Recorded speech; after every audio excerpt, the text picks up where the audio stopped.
Assalamualaikum warahmatullahi wabarakatuh. Kali ini kita akan membahas Intan Pariwara kelas 11 bab Sistem Koordinasi pada Manusia bagian uji kompetensi 1. Mari kita simak bersama-sama. Nomor 1, perhatikan ciri-ciri bagian sel saraf berikut. Ciri-ciri neurit terdapat pada angka. Jadi neurit itu sama dengan akson. Ingat ya, neurit itu sama dengan akson.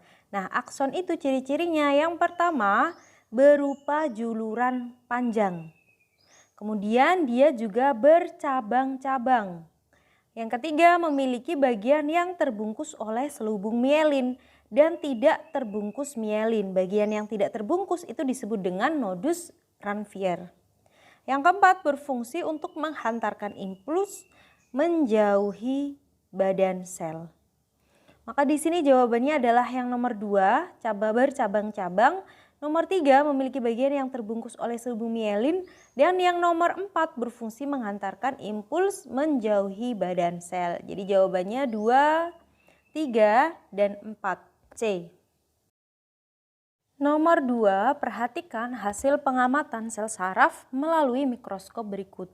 Jadi berdasarkan hasil pengamatan tersebut, nama dan fungsi bagian yang ditunjuk oleh huruf A, B, dan juga C adalah, jadi untuk yang A, yang bentuknya seperti serabut, bercabang-cabang dia ada banyak, itu disebut dengan dendrit. Jadi dendrit itu fungsinya adalah menghantarkan impuls dari ujung saraf lain ke bagian badan sel. Jadi dia bagian menerima impuls lalu disampaikan ke badan sel.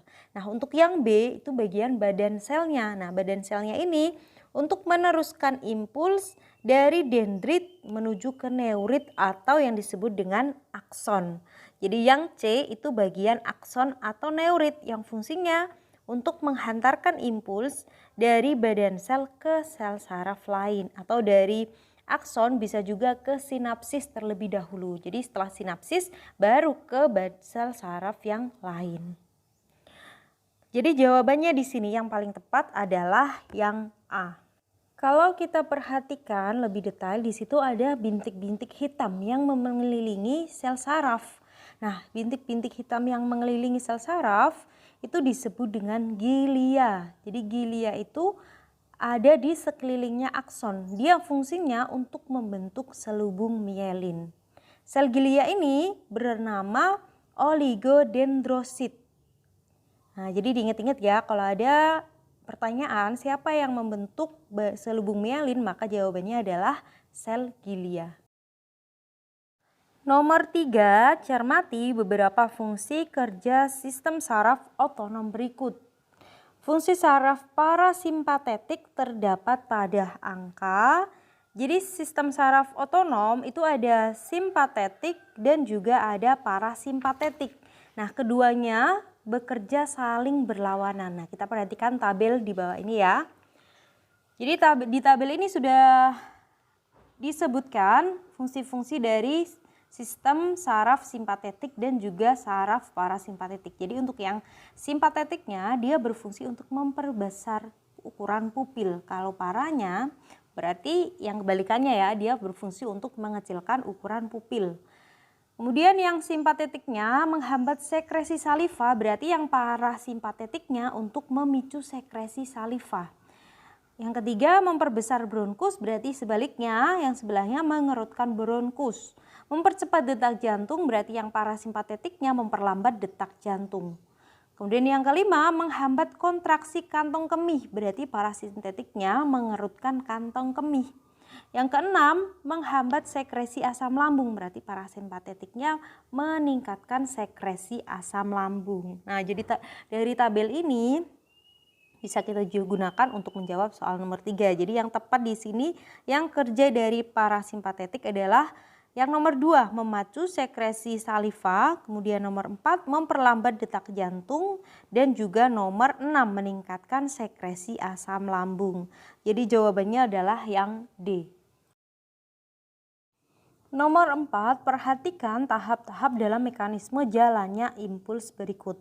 Urutan mekanisme jalannya impuls saat pemain sepak bola menendang bola adalah, jadi jalannya impuls itu sebenarnya dibagi jadi dua, ada gerak biasa dan gerak refleks. Jadi kalau untuk menendang bola itu berarti termasuk ke dalam gerak biasa. Nah, gerak biasa ini dimulai dari adanya rangsangan. Nah, rangsangan akan diterima oleh reseptor. Ingat-ingat ya, awalnya rangsangan dulu baru diterima oleh reseptor. Reseptor kita bisa berupa alat indera. Kemudian dari di alat indera terdapat neuron sensorik. Jadi neuron atau saraf yang fungsinya untuk sensor pertama kali. Lalu disampaikan ke otak atau interneuron otak. Lalu selanjutnya disampaikan ke motorik. Motorik ini berarti kalau dia mau nendang bola berarti saraf-saraf yang ada di bagian kaki. Lalu terjadilah efektor. Makanya di sini urutan yang benar adalah 4, 5, 2, 1, 3 dan juga 6. Jadi jawabannya adalah yang A. Nomor 5, setelah mengalami kecelakaan, seorang pria tidak dapat berjalan dengan normal.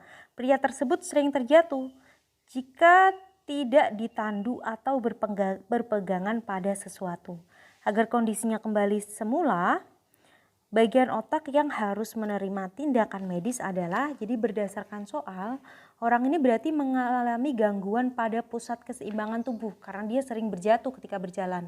Nah, pusat keseimbangan oleh tubuh itu diatur oleh otak kecil. Berarti untuk supaya kondisinya kembali seperti semula, bagian otak yang harus menerima tindakan medis adalah otak kecil.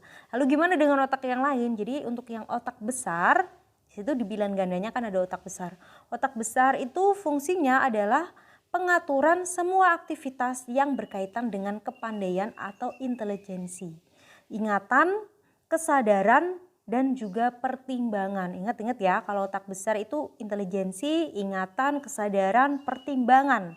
Sedangkan otak depan itu berfungsi dalam pengaturan perasaan dan juga gerakan.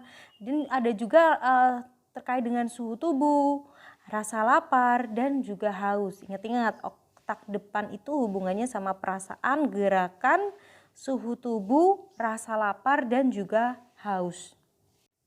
Yang selanjutnya, untuk otak tengah itu fungsinya mengatur refleks mata. Ingat-ingat, otak tengah mengatur refleks mata.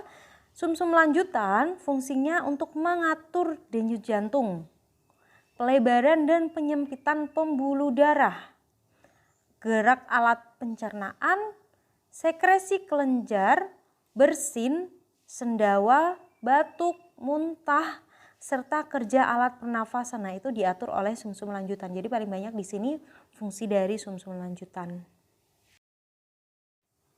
Nomor 6, perhatikan gambar berikut. Kerusakan pada bagian yang ditunjuk oleh huruf P dapat mengakibatkan. Jadi untuk yang P itu adalah gambar dari medula oblongata. Ya, jadi P itu medula oblongata. Medula oblongata itu berperan dalam mengatur detak jantung. Oleh karena itu, kalau ada kerusakan atau gangguan di bagian medula oblongata, maka akan mengganggu kerja organ jantung sehingga detak jantungnya menjadi tidak normal. Jadi jawabannya di sini adalah yang D, jantung kehilangan kemampuan mengatur detak jantung. Sedangkan untuk yang lainnya, pilihan ganda yang lain, bagian otak yang berperan dalam mengatur kerja mata atau penglihatan itu adalah lobus occipitalis. Jadi yang A itu lobus occipitalis. Kemudian bagian otak yang berperan mengatur kerja lidah dalam mengenali rasa itu adalah fungsi dari lobus temporalis. Ya, ingat-ingat lobus temporalis kalau hubungannya dengan rasa. Bagian otak yang berperan mengatur kerja telinga dalam pendengaran adalah sama kayak yang tadi lidah, sama-sama lobus temporalis. Dengan bagian otak yang berperan dalam mengatur keseimbangan tadi apa? Bagiannya otak kecil atau cerebellum. Jadi di sini jawabannya adalah yang D. Nomor 7, hormon X berfungsi mengendalikan kadar kalsium dan fosfat dalam darah dan juga tulang. Hormon X tersebut diproduksi di kelenjar Y. Berarti secara berurutan hormon X dan kelenjar Y yang dimaksud adalah Jadi hormon yang berfungsi untuk mengendalikan kadar kalsium dan fosfat dalam darah dan juga tulang itu adalah parathormon. Nah, parathormon ini diproduksi oleh kelenjar paratiroid. Nah, jadi secara berurutan X dan juga Y adalah parathormon dan juga paratiroid. Jadi jawabannya adalah yang E. Terus yang lain nih, di situ ada pilihan ganda A, timosin itu diproduksi oleh kelenjar timus. Timosin diproduksi oleh kelenjar timus yang fungsinya ada hubungannya sama kekebalan. Terus ada hormon insulin diproduksi oleh kelenjar pankreas yang fungsinya mengubah glukosa menjadi glikogen dan disimpan di dalam hati. Di pilihan ganda juga ada hormon glukagon. Nah, glukagon ini sama seperti hormon insulin tadi, dia sama-sama diproduksi di kelenjar pankreas. Fungsinya mengubah glikogen menjadi glukosa. Jadi kebalikan dari fungsi insulin. Lalu terakhir di situ ada hormon glukokortikoid. Nah, diproduksinya ini di bagian kelenjar adrenal. Fungsinya menaikkan kadar glukosa darah dan mengubah glikogen menjadi glukosa. Oke, jawabannya tadi adalah yang E. Nomor 8, perhatikan gambar berikut. Hormon yang dihasilkan oleh kelenjar yang ditunjuk oleh huruf X adalah, jadi X itu adalah kelenjar tiroid. Nah, kelenjar tiroid ini menghasilkan beberapa hormon. Yang pertama ada hormon tiroksin yang berfungsi untuk proses metabolisme dan pertumbuhan fisik. Lalu yang kedua ada triodotironin yang fungsinya untuk mempengaruhi distribusi air dan garam yang ada di dalam tubuh. Dan yang ketiga ada kalsitonin yang berfungsi untuk memacu dan pengendapan kalsium dalam tulang. Maka di sini jawabannya adalah yang A, tiroksin, triodotironin dan juga kalsitonin. Nomor 9, perhatikan gambar letak kelenjar berikut. Hormon yang berfungsi memacu pengendapan kalsium dalam tulang diproduksi oleh bagian yang ditunjuk oleh huruf. Kita identifikasi satu persatu dulu gambarnya. Yang A itu adalah gambar dari kelenjar pituitari. Yang B gambar dari kelenjar tiroid. Yang C gambar kelenjar timus. D gambar kelenjar adrenalin dan E adalah gambar dari kelenjar pankreas. Nah, yang ada hubungannya dengan mengendapkan mengendapkan kalsium di dalam tulang itu fungsi dari hormon kalsitonin. Ingat-ingat ya, fungsi dari hormon kalsitonin. Nah, hormon kalsitonin ini diproduksinya di bagian kelenjar tiroid, jadi bagian yang B.